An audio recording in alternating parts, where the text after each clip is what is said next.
Today we're celebrating the Navy with Rob, Ray, Leekster, and Lorenzo. So first I got to talk a little bit about Cindy because this is why she's such a weirdo about this, okay? Born and raised in Northern California, now she's in Southern California, travel agent, podcast host, and gratitude gift specialist. Her love for aviation began when she was a teenager living near Travis Air Force Base, where the C-5 would fly over, right? That thing is enormous, and I worked on helicopters, and they landed one on our helicopter base one time, and I think it was going negative miles per hour as it hit the tarmac. It's incredible how they fly those things. But in her early 20s, she got to work for the Navy as a ship fitter on a naval submarine. And of course, that was the year Top Gun came out. Oh, there it was. There began the love for the F-14 Tomcat. So if you want to book an aviation vacation or visit a museum, go to bucketlistcoachtravel.com. And if you want to hang out with me in May, they're going to be showing Top Gun on the deck of the Midway in San Diego. And I'm trying to figure out how to make that happen. I think I know a good travel agent that might be able to help me. How you doing today, sir? I mean, I really appreciate you showing up and hanging out with us. How you doing? How's your day going? It's a great day. It's raining here, and such an honor to be with Tomcat people. Awesome. Tell us all about the Accidental Engineer. How do you fit into this, man? I'm kind of a behind-the-scenes person, and since the Navy wouldn't let me talk about this for 30 years, I was really behind the scene. So I was a iffy high school student. I was told not to go into engineering. So I love baseball. My goal was to play baseball. I transferred to the University of Idaho. I couldn't play baseball because of the transfer. I decided to study forestry because you were forced to pick a major. I joined the Army ROTC, was in the Ranger program, just kind of loving it. And then all of a sudden I was told I should be taking a physics and electricity class. First class ever, I aced it. Uh-oh. And I said, look, I'm the only non-engineer in this class. I think I should consider engineering.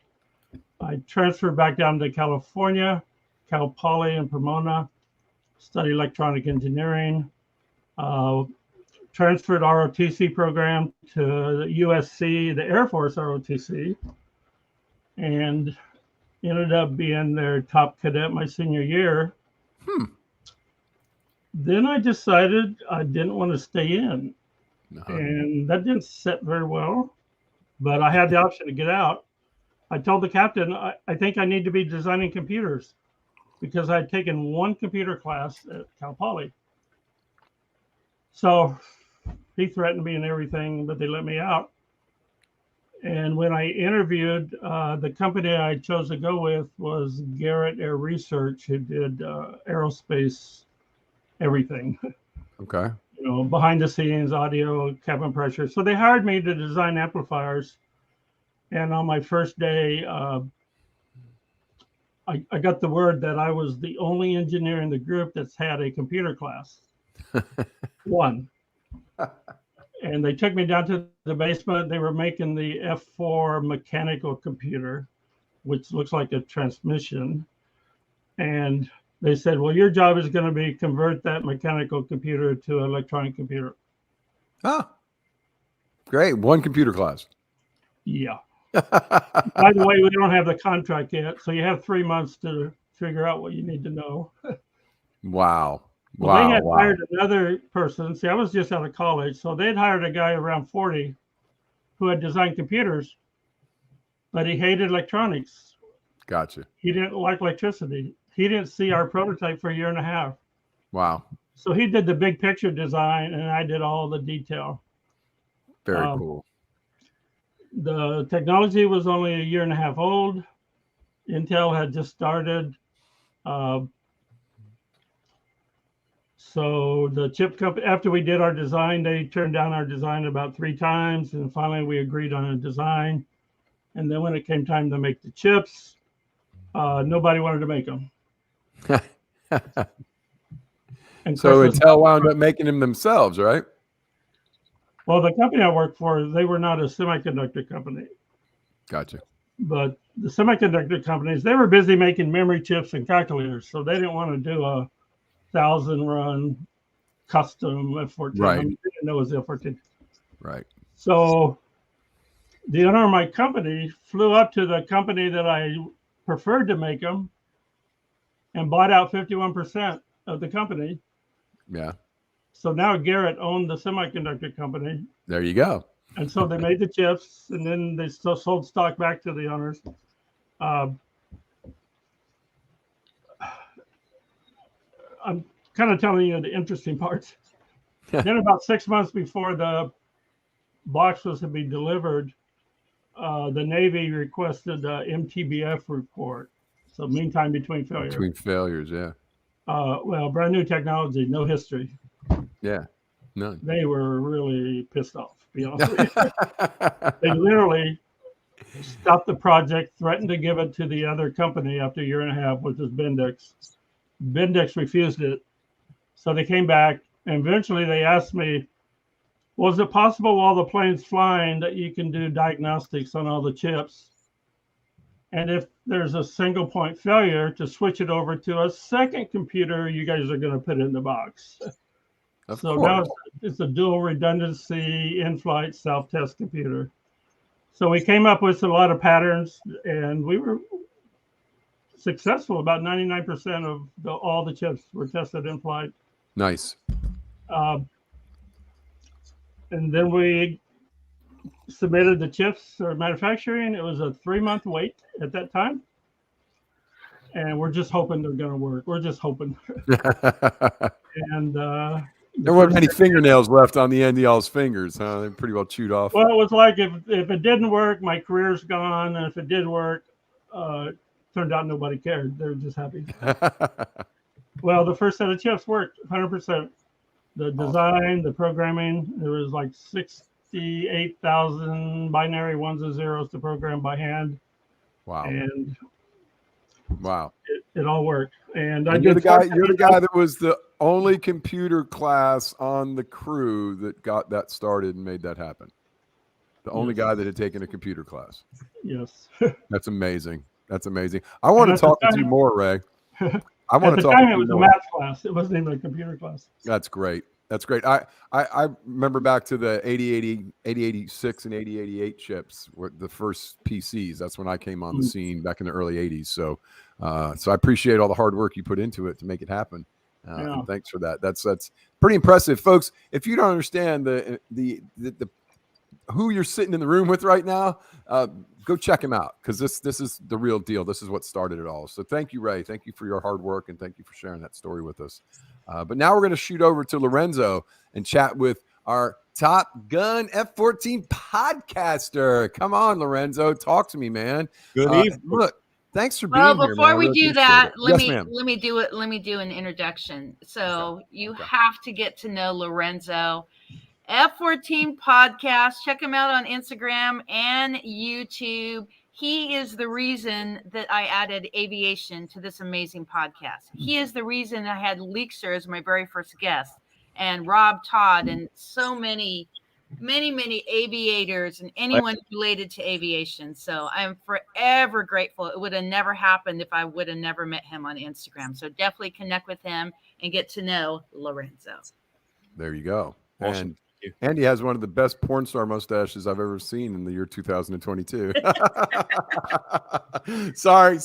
That's just, look, interdepartmental rivalries. I'm a Marine. These guys are Navy. They're going to catch it from me. So that's okay. We know who writes your paycheck at the end of the day. So he knows all about plane porn, Robin.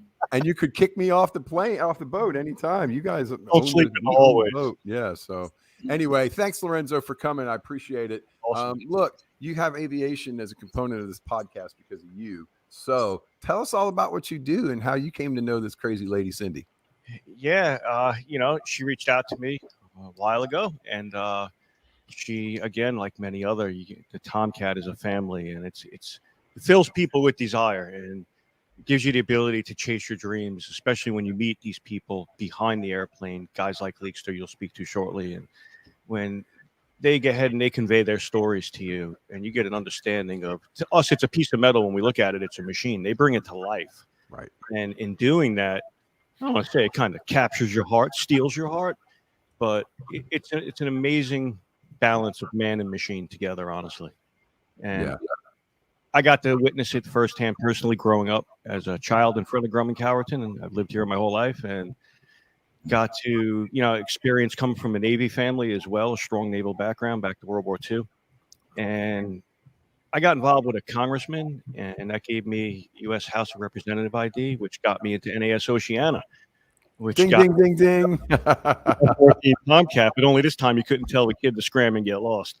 And I met the most incredible people I've ever ran into in this country, and they were just warm people. They were anything but what you would think they are on the Discovery Channel, and Right.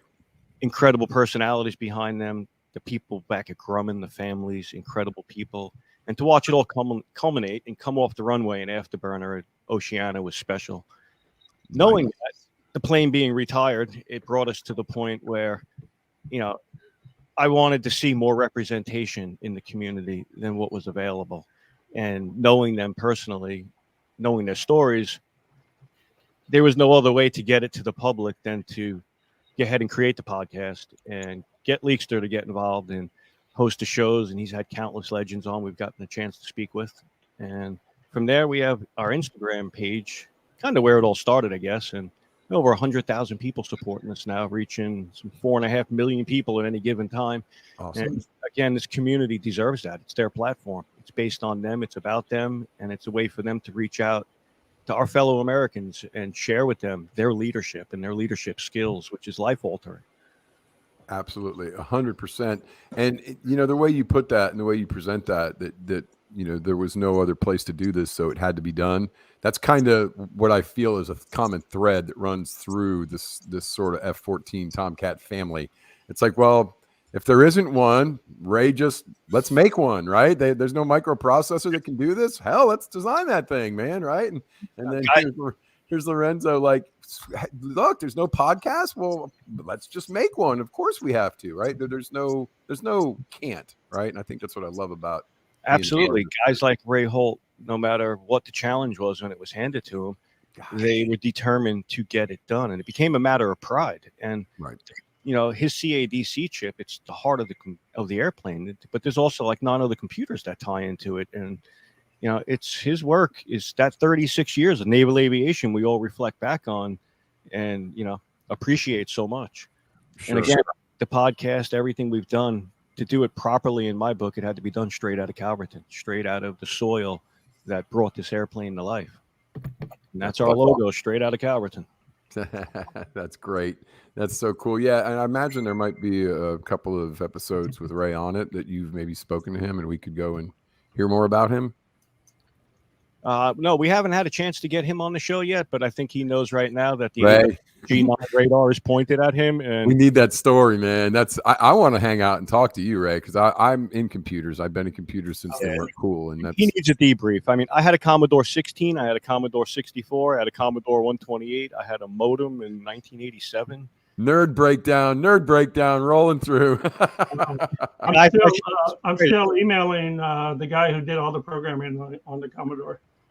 Wow. Awesome. Wow, there it is. Amazing. You heard it here first, folks. It's the Commodore 64 stuff that went into the F-14 Tomcat. There it is.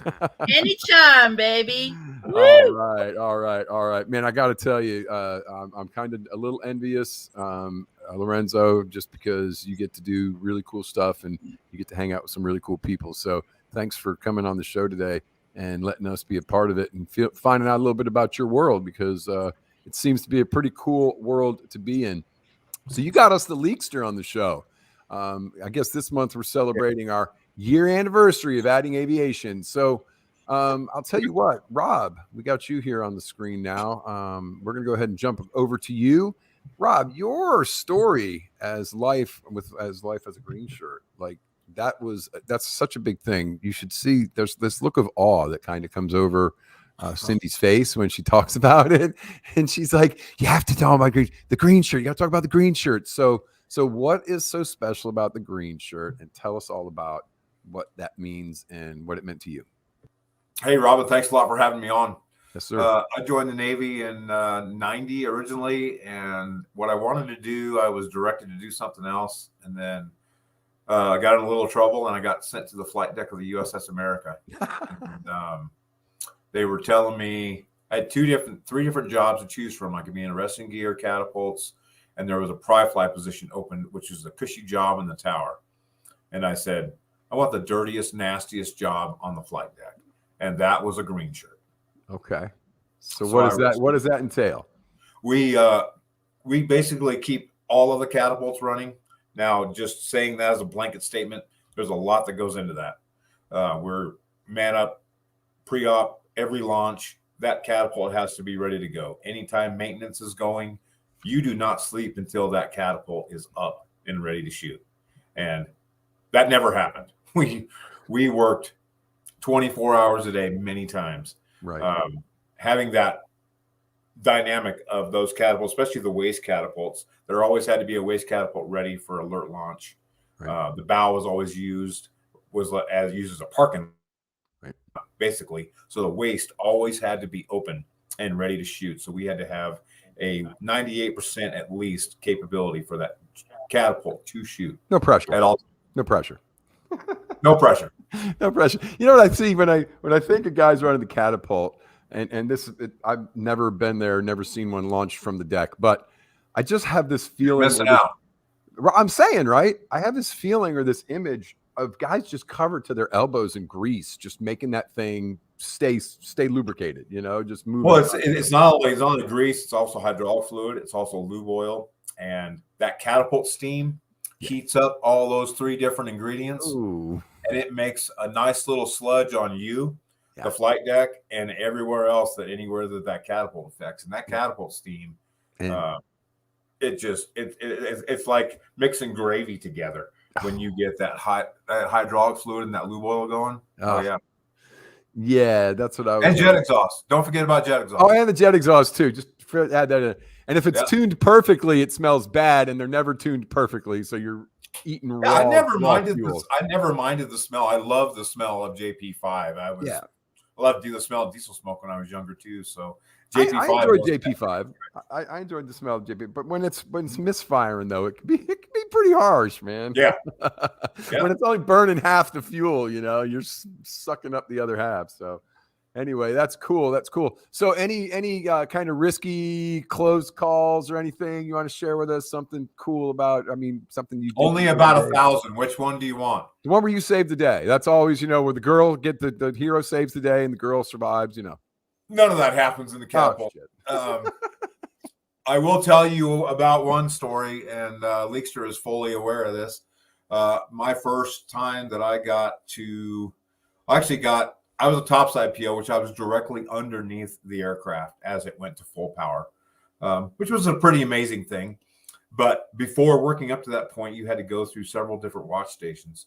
One of them was a wakeboard, and you had to go up and show the Rio the wakeboard. He would give you thumbs up, thumbs down, good, or it had to be perfect, and it had to be what the Rio had in the cockpit and what you had; those had to match. Right. And my first time getting to do that by myself, I got a little excited, and I was thrilled that I was up on the flight deck. Number one, it was so damn scary. Right. It was so damn loud.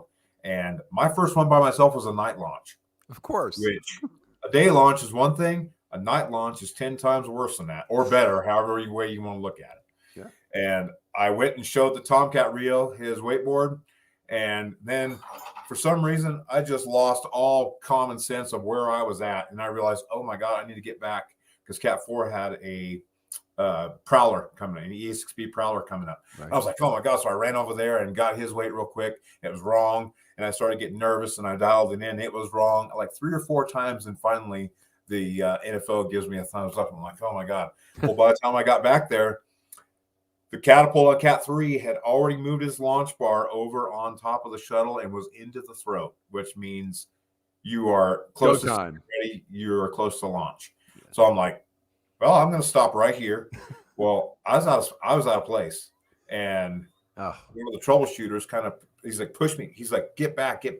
Well, where I went back into no man's land, right where the F-14 takes tension. Those afterburners just become incredibly hot. Oh yeah. So I'm out of position, and by that time you can't move anywhere. You literally just pin yourself down. So I'm holding this wakeboard like this. I'm holding on to the pad eye, as that Tomcat goes into tension and he starts doing his control wipeout. So I'm left there by myself, and I'm behind the troubleshooter. And then I think he realizes the predicament. Well, as soon as the Tomcat goes into afterburner, Cat 4 goes into tension. So you have an EA6B that has a canted exhaust blowing rocks and everything else out of it. It just beat the absolute hell out of me. And then that Tomcat was frying me because the afterburners were so hot. So my goggles melted along my face, my cranial melted from the heat. Wow. And I'm sitting there, I'm holding on to the pad eye, and then the troubleshooter looks back at me and realizes I'm in the air. I mean, my legs are like this. Wow. Troubleshooter realizes what's going on, then he suspends the launch, which makes it worse because the Tomcat stays there. It has to shut down. And stays in tension, full power until the launch bar comes out of the throat. Oh. And then after that, have to wait for the EA6B to power down. So I shut down. Hey, it almost killed me. 1. Yeah. Shut down 2 birds. 2. And then I had to go to the air boss and explain what happened. But the green shirt was melted to my skin. Then my cranial was melted. My goggles were melted. And I got to go up and talk to the air boss and tell him, explain why I was so dumb. Yeah. And then went back to work. And went back to work looking like the Phantom of the Opera with half your face melted off. Yep. I got kicked off the flight deck for 7 days and had to requal, and then went right back to work. Oh my gosh, that's intense. Wow. See, now that's what I'm talking about right there. Something no civilian That's could just ever. one, Robin. But no civilian could ever even imagine that. And there's no way you did it any justice, the amount of heat that was coming off of there. It was how your goggles melted. No. Yeah, you can't imagine.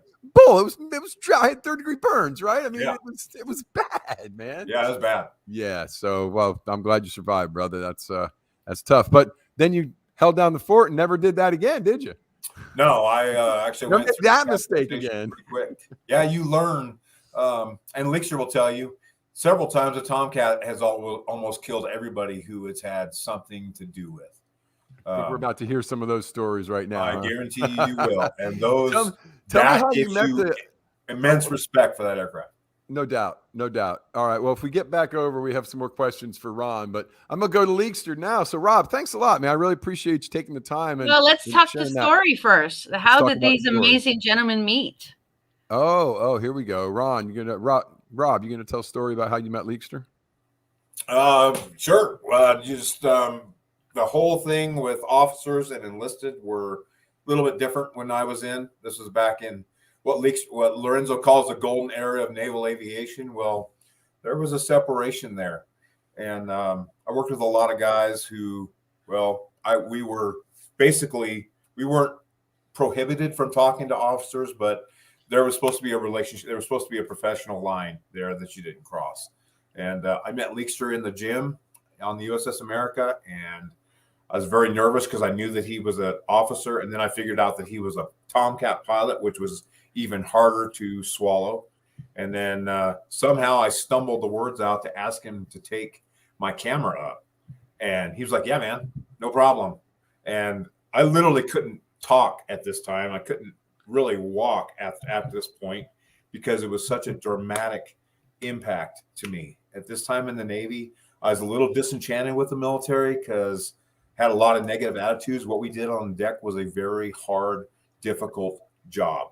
Yeah. But I don't care what you do in life. It's what you make it. You can make it good or you can make it bad. Sure. And a lot of the guys I worked with had negative attitudes. I never had that. And meeting up with Leekster and then having him take my camera up was like an epiphany of this is how the military is supposed to be. Right. And when he came back, now we had those old cameras. You couldn't see what he had taken.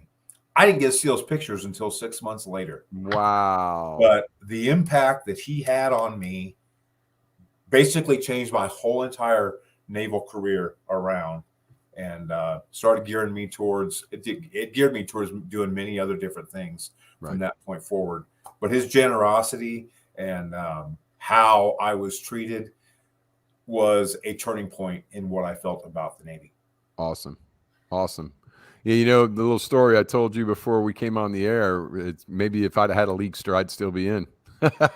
Well, it's those guys that we need that we don't have now. It's guys like him that make a difference. Right. That bring humanity to it, right? Exactly. That they serve with, paying it forward. Well, that's awesome. And how great to hear about such a generous thing on Giving Tuesday, and a month where we celebrate generosity. So thanks for that, Rob. I really appreciate that story. That's good stuff. Absolutely. And I'll tell you now, the man, the myth, and the legend. I haven't got to speak to you face to face or meet up with you yet, Leekster. But I'll tell you, I hear your name screamed constantly when I'm working with Cindy. So I'm so excited to finally get to meet you. Thank you for coming on the show today, Leekster. First question, just right out the bat: what inspired you to be a Navy pilot? Just like a lot of folks, I kind of grew up around aviation, but watching all the old movies like Flying Tigers with John Wayne and Baba Black Sheep, and I kind of grew up during the space era with the early Apollo program, that kind of stuff. And in those days, those guys were just mythical human beings. Right. And I actually never even considered, I always wanted to be a fighter pilot, but I thought, that it was a very small chance that I would get the opportunity to do something like that. And when I got when I got in college, of course, I started applying, and I kept getting turned down, and I just kept persevering. I learned how to fly little airplanes, Cessnas, and got my pilot's license, and just had a love affair with aviation all around. Right. And just kept plugging away. And then finally one day I got a phone call, and they offered me a job as a Navy pilot through an enlisted commissioning program. So I was one of the rare guys who went to flight school without a bachelor's degree. And it was kind of strange, you're in learning how to fly Navy aircraft with guys that have engineering degrees from the Naval Academy or MIT or whatever. So, and I was just a podunk guy with a very general education. So, anyways, it went well, and I ended up lucky enough to fly the F-14. So. That's awesome. And you mentioned the ECP. That's funny because my youngest son is 19. He's in his freshman year at college, and he just came home last weekend for Thanksgiving. He says, yeah, I went and interviewed with the Marine Corps to do this ECP thing that they have where I go spend the summers between now and graduation, going to Quantico and working with the Marines. I said, so you'll be in there with a bunch of guys that are all, engineers already and stuff from these high-tech schools, and you'll just be Joe Podunk, Yeah, but they're just regular people too, yeah. and they're just as flawed as anybody, whether they admit it or not. And, my dad was enlisted in the Air Force. He was a mechanic, and taught me how to work on engines when I was a kid. And it was surprising to me that sometimes you show up in a place like flight school, and there's guys with these fancy degrees, and they've never actually worked on any machinery before. So yeah. There was an advantage there of understanding, how machines actually work from a hands-on standpoint. And I actually worked on airplanes all through college too. I was a fueler, and then I was working on a ramp, parking airplanes and helping do, lower level maintenance on these airplanes. So being around airplanes all the time, a lot of folks that I went through flight school with had never even been close to an airplane like that before. So that was an advantage as well. That helps. Yeah, that's why it worked out so well for you. And my kid will tell me that as well. He's like, Dad, when you taught me how to do such and such, half the kids in this school couldn't even do that if they tried. Probably yeah. Their dads probably couldn't either, right? So anyway, so tell us one of the most amazing stories, right? I'm here. I'm kind of going by what Cindy's wanting me to ask you guys, right? So I'm kind of stuck because here she's like, hey, Rob, tell us a great story. And Rob's like, well, I got like 12,000 of them, man. Right. Yeah. So Rob mentioned that you ride the on the white horse, right? And the girl lives, and you ride into the sunset. Like that's the one we want to hear, right? Leekster, what's one of your favorite? Oh, there's so many, and as Rob mentioned, as he mentioned, there's so many times that the F-14. In those days, it was very dangerous. I'm not saying that it's not dangerous to fly off aircraft carriers now, but the accident rate at that time for the F-14 was around 6.5 per 100,000 hours, And I think the current accident rate for fighter planes in the military is around 1.5. So if you can imagine that it was, 5 to 7 times more dangerous. We lost a lot of folks. We crashed a lot of airplanes. We were learning a lot of things the hard way. And during World War II, of course, they were crashing at a rate probably 10 times what we were. So it's an evolutionary process. So you couldn't go through a career in the airplane where you didn't have any close calls, and that didn't even include combat. And frankly, our combat missions, I ended up doing 3 combat deployments, Desert Storm, and 2 over to Bosnia during the Yugoslavian Civil War, and then over to Somalia as well. And so we saw a lot of stuff. We saw a lot of combat, if you will. But no airplane in our air wing ever had even a single bullet hole in it. But we still ended up losing, I think, 8 aircraft and 5 aircrew within about 2.5 years. So, almost daily you would have near misses with a midair. I had more than one at night. A guy almost ran me over at night, not on purpose, of course. He just didn't see me because I didn't know that my tail light was out. And he passed so close to my canopy that I could hear his jet engine as he missed my aircraft by about 10 feet. When, Rob was on the catapult, for some reason they got the weight wrong, and the weight performance is very important on a catapult launch. And when they launched me off the catapult, the airplane didn't have enough oomph. It was a very slow roll down towards the end of the ship, and you're thinking, wow, we're not going to fly. So now your decision comes to, am I going to eject, or am I going to try and stay with it and save the airplane? And then in the F-14, the Rio's responsibility was to eject us in that situation. And I thought we were going to die. I just put full power on the airplane and tried to fly it the best I could. It fell off the side, went down over the water about 10 feet, and the afterburners dug in, and we were in ground effect, and the airplane ended up flying away. Wow.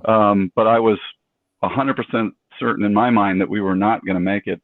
Right. But when we landed, I asked my Rio, why didn't you get us out of this airplane? And he said, well, I thought we were going to make it.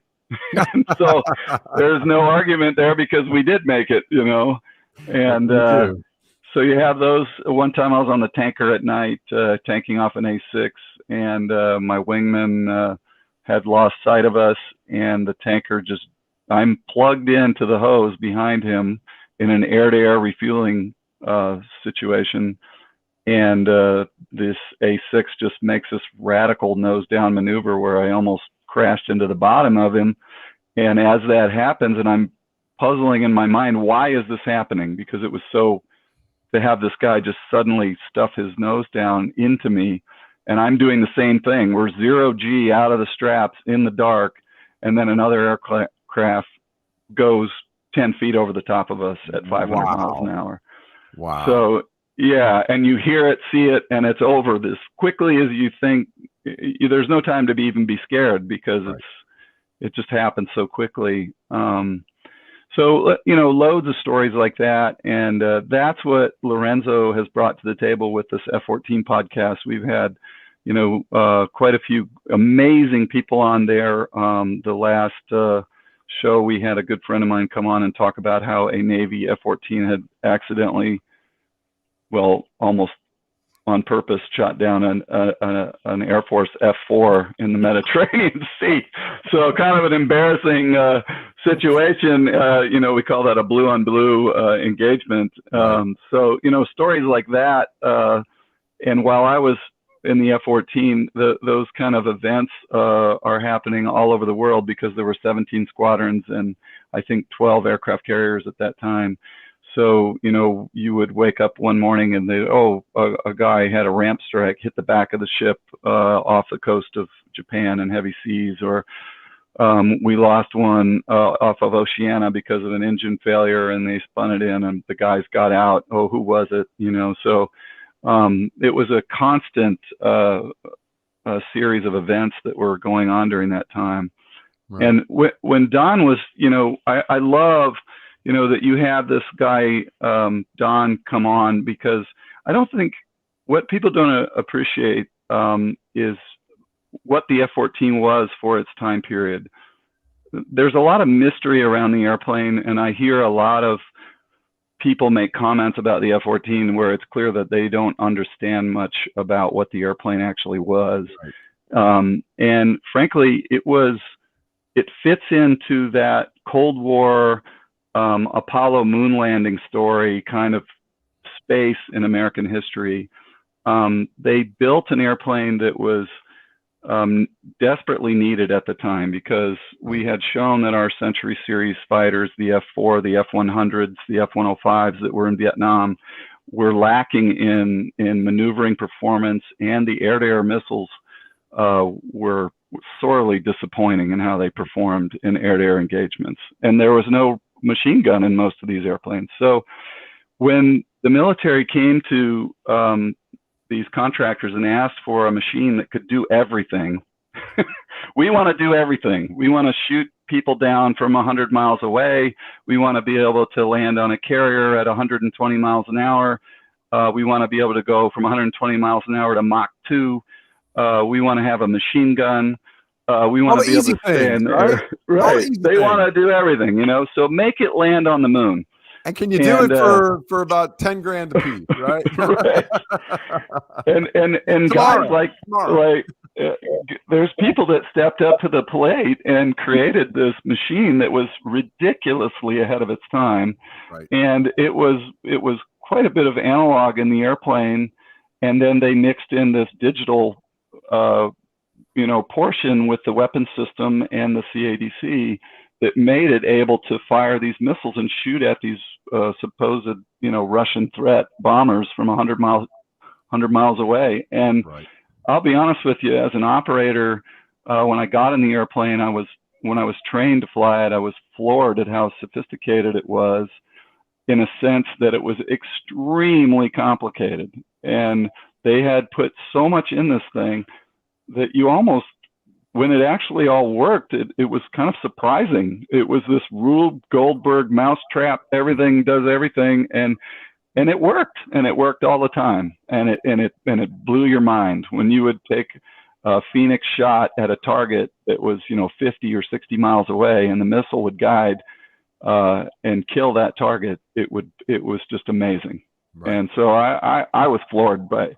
Now later, when they put in digital upgrades and they significantly upgraded the airplane in the 90s to where it could deliver smart weapons, precision guided weapons, and they gave it new big engines, and then they put in this digital flight control system. It became an even more advanced fighter, and to the day they parked them, they were legitimately lethal machines. I think it was a great airplane. Nice. Yeah, I can't tell from your passion for it that you liked it very much at all. Well, I often have mentioned that I had imposter syndrome, and I can tell you that when you walk out to a machine like that and somebody gives you the keys, right? You show up one day and someone goes, "Hey, you're the guy who's going to fly this thing." Right. And then you step out to something that is that magnificent that you've dreamed of your whole life, and you get in it. It blows you. It's self-actualization right. Realized. I mean, to be able to participate in something like that. So I was an F-14 pilot. So what? Kind of like meeting an F-14 pilot. Yeah, right. Exactly. That's what I'm thinking. and the carrier is another example of that. It's often misunderstood as well. You take these young Americans. The average age on these carrier decks is around 19. You train them up to do this incredibly dangerous job. You send them halfway around the world to do it, and they cycle out the crew. About 50% of the crew cycles out every 18 months. So normally they're on a 3-year set of orders. Right. So you take somebody in a very short period of time, you train them to do something that is incredibly dangerous, and then you cut them loose and let them do their job. And about the time they get really good at it, you take them away and train them to do something else. And that's the military, right? Hurry up and wait. Yes, sir. Wow, that's great. Great. Hey, Cindy popped up her little note there. She wanted to ask before we get wrapped up here, what's your favorite aviation movie or series? Besides Top Gun, American Made, Midway, Final Countdown, and Devotion included now. I think that the greatest movie that's ever been made about naval aviation is called The Bridges at Toko-Ri. That's right. And there's a quote in there where they're taking off from the carrier, and the carrier air wing commander looks out on the flight deck, and this is after they've had a bunch of guys lose their lives in combat, et cetera. And he says, "Where do we get such men? People that volunteer to do this." Is just amazing. But yeah, Grace Kelly, Robert Mitchum, not to be missed. Fantastic color film about the Korean War. Highly recommend it. Very cool. I always love 12 O'Clock High too, Leekster. Yeah, that's a good one about leadership. Mm-hmm. Yes. 12 O'Clock High. All right, good. I'm writing these down, man. So any museums you like or any books on aviation that really inspire you, Leekster? Well, certainly the Naval Aviation Museum in Pensacola is, it's, in my opinion, better than the Smithsonian. It is, and don't get me wrong, I love the Smithsonian, and I love the Air Force Museum in Dayton, Ohio, also incredible. But the neat thing about the Naval Aviation Museum in Pensacola is that it's on a functioning naval base, so you get to see Navy airplanes flying by. In fact, the Blue Angels will practice quite often, and you could catch a Blue Angels doing their show while you are there at the museum. Cool. And the last time I was there, I took my son, and it was just the two of us standing there watching basically a private air show of the Blue Angels. Nice.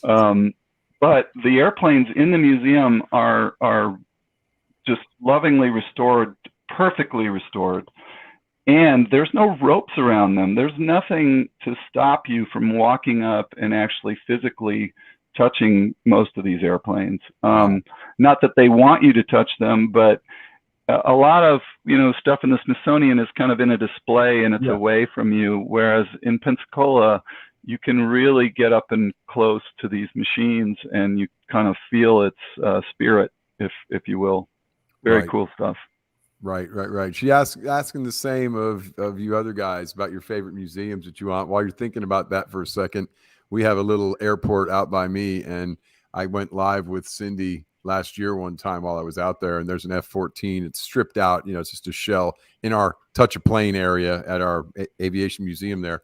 And I walked around that thing while I was on a FaceTime with Cindy. I thought she was going to lose her mind, guys. It was unbelievable. I'm walking like right up underneath. So I get what you mean when you say getting to walk up that close to them, like sticking your head up into, the strut compartment so you can actually feel like this is incredible. It's an incredible piece of equipment. So it is. That Pensacola, you can do that. I was thinking about, well, I'm not going to fill in any more of mine, but let's go with you, Ray. What's your favorite museum, aviation or otherwise? Well, I actually have two. The very first time I got to touch an F-14, because, I'm not on the deck, I'm not flying them, was in Denver at the Air and Space Museum. Nice. Oh, that is a good one. It was great. They let me sit in it. They let me speak to the crowd. And I said, do you have a CADC? He goes, no, I think they're all stripped out. And we look, and it looks like it wasn't. So he said, when you leave, I'm going to check. But he never got back to me, so I don't know if it was or not. That's funny you mentioned that. When I went through the RAG there at Oceana, when I went through the F-14 training squadron, I believe the F-14 was the first airplane I'd ever flown with a CADC in it. And actually, every airplane I've flown subsequently has had a CADC in it. And it was so mind-blowing for me for them to explain what this, air data computer was. And here we are all these years later that I actually get to meet the guy that that is amazing to me. I'm very, very impressed and appreciative of that. Very cool. You're going to be interviewing him soon. Don't worry.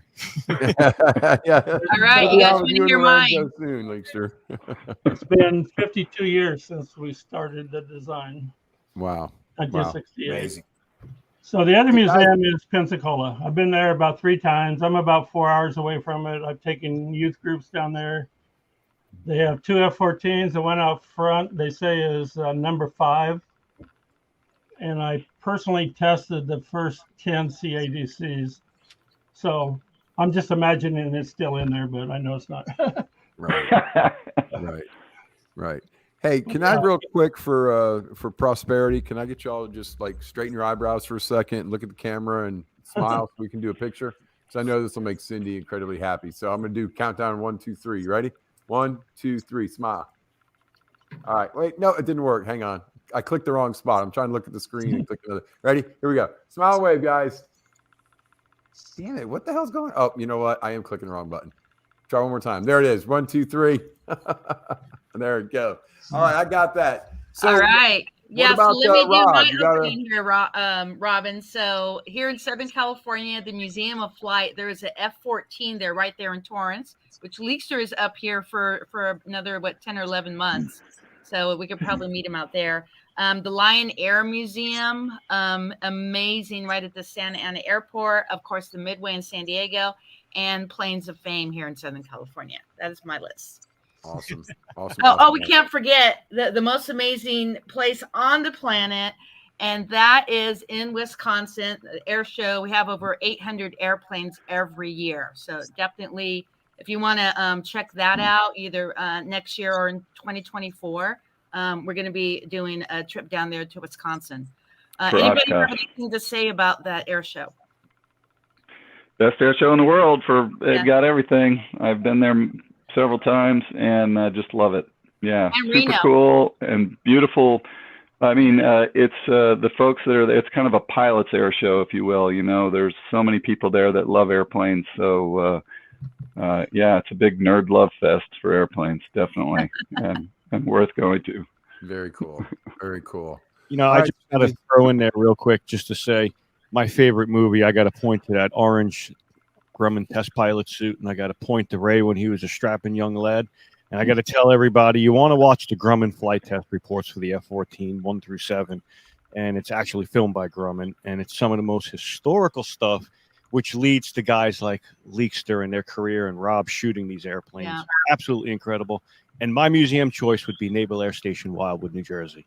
Their G-powered Grumman F-14B Jolly Roger Tomcat it's beyond beautiful. And the staff, Austin, Doc, Bruce, Joni, incredible people. Incredible experience, like many other museums, which, you know, Leekster mentioned Pensacola, AJ204 down there is just beautiful. The airplanes, you know, when they're inside, they're gorgeous. Nice. Rob, what about you? We didn't get from you, buddy. When I went through aircrew school in Pensacola and I went through the Pensacola Museum, I was blown away by that because I've always been a huge fan of war and naval aviation and everything else. And then just like Ray, I went through the one in the Rockies about 4 hours from me in Denver. And that's a really nice museum. And that Tomcat is just checkmate. And there's another one that I went to in Wisconsin, or not Wisconsin. It's in Michigan. It's in near Battle Creek, Michigan. And it's got an SR-71 and a Jolly Rogers Tomcat in it. Both of them. That's an amazing museum too. Kalamazoo Air Zoo. Yes, Kalamazoo Air Zoo. Nice. I love that you know that. That's beautiful. Dale delivered the airplane actually. With John, I just pulled up the Grumman thing, so I'm interested in that. I'm going to go look at those videos of. Yeah, Snort flew that jet in. Very cool. Very cool. Amazing because we look back at the history and like Leekster explained how the plane in its last days went full digital, all glass cockpit, giving live time intelligence off the TARPS pod with rover and yet you watch that video 1970 to 71 when it was first putting air under its wings for the first time. Right. Incredible workmanship of those people of that generation that gave us. It wasn't normal for a fighter to stick around for 36 years as the front edge of the sword, you know, the point. And again, they got it done. And it wasn't just the airplane. It was the legends behind it. The ones who spun the wrenches, the pilots, the guys on the ships, the guys ran those shuttles. My God, dude, that's I think my hero today is Rob. Y'all are great. You know, you can sit behind the cockpit, but dude, the guy that gets you off that piece of steel and up in the air, that's wow, that's intense. That's intense. So, all right. So, I'd like to say one thing, maybe in closing here. Yeah. The microprocessor in the CADC was the world's first microprocessor. So it was 2 years before Intel. So for 10 years, I've been trying to get a hold of a F-14 CADC, and it's impossible. I've written to Congress, senators. They all say forget it. By act of Congress, they have to be all shredded, destroyed. So right now, you sneak into a museum and snag one. Do you think that's because of the alien technology? Oh wait, I'm not supposed to talk about that. Whoa! Were you on a Janet flight making that chip? well, it's because of Iran, I think. It's the only thing that'll still work when the aliens come to take over. Yeah. That's what it is. So I told you earlier the first chips worked, so I was able to save them. So I personally have the first microprocessor. Get out of here! Wow, that is amazing. Get out of here! Nice. Wow! Congratulations. I think the only other ones out there is Iran. So Wow. if anybody knows how we can get a hold of one, we need to preserve at least one. We'll do a stealth mission into Iran and grab one of those for you, Ray. There it is. Tell people that. If we get Rob man from the jar, too. we get an air show, Tomcat, we might need two. That's beautiful. That's beautiful. Shout outs. Anybody want to give any shout outs today before we get out of here, guys? No, I'll start.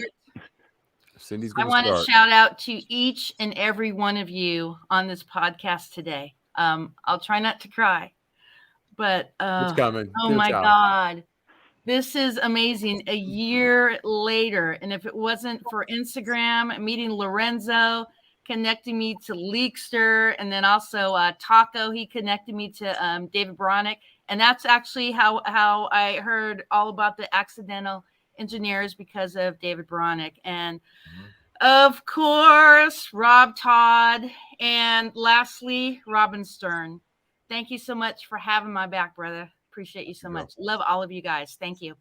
Yes, ma'am. Yes, ma'am. Anybody else got some shout outs they want to do before we get out of here, guys? Sure. Thank you, Cindy. Thank you, Rob. Really appreciate it. Rob, Todd, Leekster, you guys rock. You can catch their shows on just pretty much any podcast platform. You have the official F-14 Tomcat radio show with Leekster and Siphon, and also Tomcat University, which features Virus, Scott Banasowitz, and Rob Todd. Just absolutely amazing veterans, amazing shows. You find us on Instagram at F-14 Tomcat radio show, just basically F-14 Tomcat on Instagram. And amazing. It's absolutely awesome to be a guest here today, and we thank you guys very much. Yeah. Well, thank you, Lorenzo. You made this show what it was. We had to have all the different perspectives, and so you bring part of it. Starts with guys like Ray Holt. That's exactly right, and every one of you who all had your part in making it happen. So, all right. Well, I think we're going to go ahead and jump out of here unless anybody else has a shout out. Two more shout outs. Yeah, Rob and Leekster. Who would you like to shout out today? Leekster, go ahead. Oh, I just want to thank Rob and Lorenzo for preserving this history. Guys like Ray out there, what they did in that time period. I just have to reiterate, that this was Apollo. To me, it's like going to the moon. They took this. They built this airplane in what nowadays would be an impossible short period of time. It may have seemed like a long time at that time, but nowadays it takes forever to get an airplane like the F-35 out there and ready to fight in combat. And they took this airplane and had it. They had this groundbreaking, absolutely advanced technology, and they put it together, stuck it in an airplane, and had it out there ready to fight the Cold War for us in a very short period of time. And it worked great for 30, 35, 45 years. I don't know, Lorenzo, how many years exactly? Well, technically, we're still going to 51 years right now. Yeah, with the Iranian airplanes out there. So there you go. Yeah, I mean, just want to throw out there, the original draftsmen and engineers at Grumman, they were designing the LEM. They were designing spaceships. They were way beyond the technology of when you talked, we were playing with an F-4 fan, it was like, ha. Once that stuff was all generated and built and in motion, Grumman turned around and took these same engineers and draftsmen and created the Grumman F-14 Tomcat, Design 303. And they nailed it in 36 years of excellent on the first try. There's no adjustments to this airplane aesthetically. Internally, components, yes, but the aerodynamic design of the airplane was achieved on day one. Right. Amazing. Good stuff. All the engineers I worked with, I was just out of college and they've been working for 10 or 20 years. They all came from the space program. Yeah, absolutely. That's what I'm saying. There you have it. Think about that, Leekster. The people who made your airplane were designing aliens, brother. I'm telling you. You saying Razor Gray? Yeah, the guy I felt sorry for those Russian bombers when I pulled up next to him up in the Arctic Circle. Those guys' eyes were awfully big when they saw an F-14 parked next to him. Wow. Couldn't even imagine. Top Gun quality stuff right there, huh? Just, what do you see? Diplomatic relations when he flipped him the bird? That's right. Well, they were showing us Playboy centerfolds, and we were smiling and showing them signs in Russian that said funny things. So nice. Yeah. Very cool. These are the guys that are defending our country, folks. Right there. So, Rob, it's your turn, brother. Shout it out, man. Oh, it's hard to follow that great man. But Robin and Cindy, thank you so much for having us on here. Ray, you started this whole entire thing, which ties us all together. Yeah. I got to serve on the America. 28 years separated between Leekster and I, even talking to one another. And because I wrote a Facebook post, Taco knew him because him and they flew at American together. And then that tied, he's like, I know him. I'm going to get a hold of him. Leekster calls me from 28 years prior, puts me on his show. So I meet Lorenzo, and then all that, I've met Cindy, and now I've met you, Robin. So it's kind of a full circle thing. That's great. So it's awesome being here with all you guys, and I love keeping the tradition of this aircraft alive. But Ray, it started with you. There you go. All started with you, Ray. So I'm just going to shout out to Cindy and say, thanks for allowing me the opportunity to meet all these incredible people. I'm humbled. And the fact that I've been trying to hold down the fort that you have built over the last year is not in the least intimidating at all. No, I promise it's not. I'm lying. So thank you for giving me the chance to stretch it and push it. And you're one of the people that made me want to actually start a podcast. And I have like 3 of them now. So when I watched you operate StreamYard and you were going about 1 million miles an hour with your hair on fire, you looked like an F-14 Tomcat pilot trying to get all the sizing of everything right and making it just perfect. So thank you for allowing me to humbly try and fill in for you, but the opportunity to meet all these other amazing people that you're connected to as well. Thank you all for coming, gentlemen. You have an amazing rest of your day. I'm looking forward to hanging out with you all in the future. We're going to go ahead and send you back over to the green room. Don't go anywhere. We'll be right back. All right. All right. Thanks, Robin. Yes, sir. All right, folks, that's our show today. Look, I got a couple more things before we finish up. I just want to say thank you to everyone who came by and watched today. We're continuing the history and the memory and honoring the guys that did all this. And it's just amazing that people come and watch and enjoy and continue that memory and that history. So keep it up and thank you for coming. Make sure you subscribe to the Bucket List Coach Web Show live on YouTube to get your free ebook on how to create your bucket list. And tomorrow, back to regular programming, 9:30 a.m. with Jeff, pilot of the Yak 110. All right, folks, that's our show for this afternoon. Appreciate you all. Love you guys. Go out there, change the world, and have a great rest of your day. My name's Robin Stern, and I'm out of here.